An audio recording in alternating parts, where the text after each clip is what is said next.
I never thought a single text message could destroy a decade of trust. But there I was, standing in the middle of our living room, suitcase half-packed, as my wife, Emily, hurled accusations like daggers across the space that had once been our home. "You were going to leave me, weren't you?" she shouted, her voice cracking between fury and tears. "You were planning it behind my back." Her phone was in her hand, trembling. On the screen was an open message, one I'd sent to my brother the night before. "I don't know how much longer I can live like this. I'm thinking of leaving." It wasn't a plan. It was a confession. A desperate moment of honesty I hadn't had the courage to voice aloud. But Emily saw it differently. "Emily, listen to me," I said, my voice low but urgent. "I wasn't planning to leave you. I was venting. That's it. She cut me off with a bitter laugh. "Don't lie to me, Daniel. You were already halfway out the door." I took a breath, trying to keep my composure. "I've been trying to talk to you for months. You shut down every time I try. I love you, Em, but we're not the same people anymore. I just needed space to think." She crossed her arms, jaw tight. "You can have all the space you want.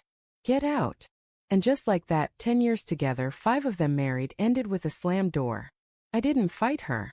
I grabbed a few essentials, left the rest behind, and drove to my brother's place. The silence in the car was suffocating. My wedding ring felt heavier than ever. But beneath the heartbreak there was something else. A gnawing feeling that something didn't add up. Emily's reaction had been too explosive, too sudden.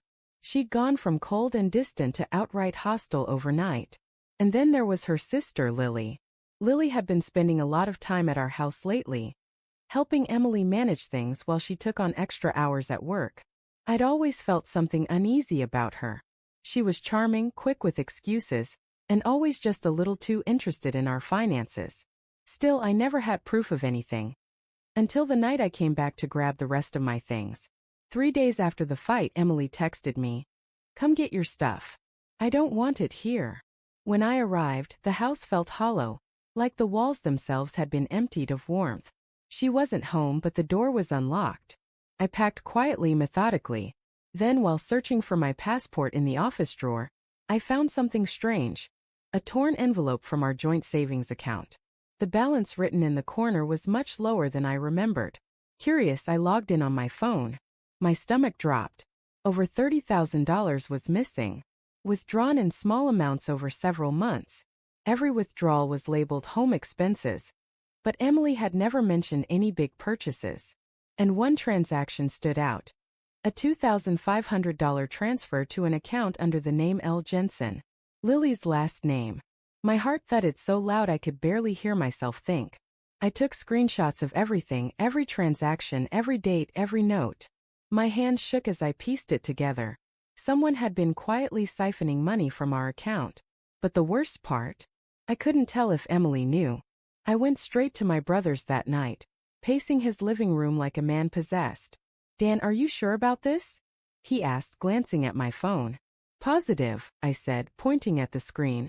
"Lily's been transferring money to herself for months. But Emily's signature is on the joint approval form. Either she's in on it, or Lily's using her access." He frowned. "You think that's why Emily blew up? Maybe Lily told her something." The thought hit me like ice water.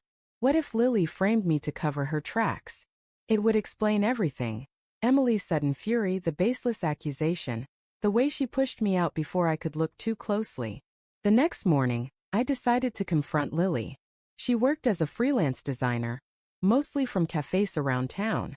I found her easily, sitting by the window of our favorite coffee shop, sipping a latte like nothing was wrong. "Daniel," she said with fake surprise when she saw me. "Didn't expect to see you here. How's the exile going?" I forced a smile. "Funny you should ask. I've been doing a little accounting lately. Checking up on our finances." Her hand froze midair, the smile faltering just slightly. "Oh, yeah," I said softly, leaning in. "Tell me, Lily, what's L. Jensen doing with $30,000 of our money?" The color drained from her face. She tried to recover. "That's ridiculous. I don't know what you're." I slid my phone across the table. Screenshots. Transaction history. Bank logo. Her eyes flicked to the screen and back to me. "You don't understand," she stammered. Emily knew. She said it was fine. She told me it was for investments. My blood ran cold. You're lying. She said you'd already agreed. That it was part of your retirement plan. I almost laughed, but it came out as something broken. Lily, you expect me to believe Emily approved this without mentioning it once in 5 years? Her lip quivered. I needed the money, okay? Just a loan. I was going to pay it back. I stood up, heart pounding. You didn't just steal from me. You stole from your sister. Daniel, please don't tell her, she said, panic flooding her eyes. She'll hate me. She'll never forgive me. I paused, watching the fear spread across her face. That was when it hit me. Emily didn't know. Because if she did, she wouldn't have thrown me out. She would have hidden it. Controlled it. But no, someone had whispered in her ear, turned her against me before I could find the truth. And that someone was sitting right in front of me. That night, I sent Emily everything, the screenshots, the conversation, even an audio recording of Lily admitting to the theft. I didn't expect a reply. But an hour later, my phone buzzed. Emily, come over. Please. When I arrived, she was waiting in the living room. Eyes red, mascara streaked down her face. She looked smaller somehow, like the weight of her anger had collapsed inward. Is it true? She whispered. Yes, I said quietly. Every word. She's been draining our savings for over a year. And she framed me to distract you. Her lip trembled. She said you were cheating. That you'd been hiding money. She showed me messages, bank transfers, screenshots. Fake ones, I said bitterly. All faked. She must have forged them. She knew you'd believe her over me. Tears spilled down her cheeks as she buried her face in her hands. Oh God. Daniel, what have I done? I didn't answer. The silence between us said everything. After a long pause, she whispered. I told you to leave. I threw you out of your own home. Because I trusted her more than you. I swallowed hard.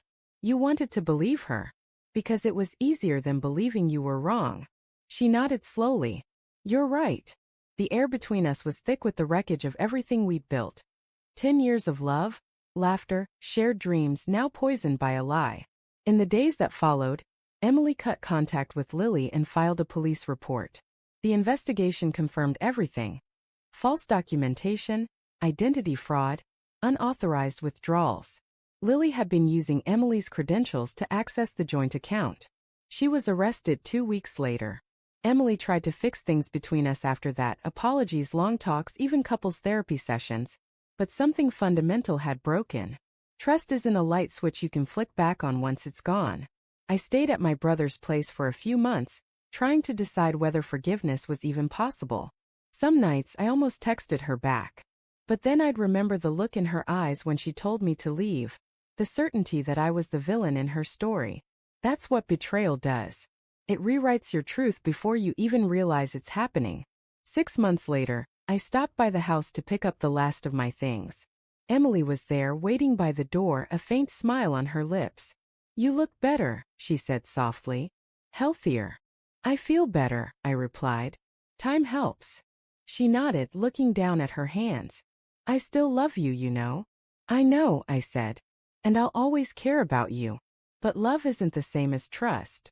She blinked back tears, then whispered. I wish I'd listened before it was too late. So do I. I turned and walked away. The sound of the door closing behind me final and hollow. As I reached my car, I looked back one last time. The house stood quiet, its windows reflecting the fading sunset. Beautiful but empty. Just like what we'd become. In the end, it wasn't the theft that destroyed us. It was the doubt. The moment my wife chose to believe someone else's lies over my truth. That was the real robbery. Because Lily might have taken our money. But Emily took something far more valuable. The trust that once made us us. And no amount of proof could ever buy that back.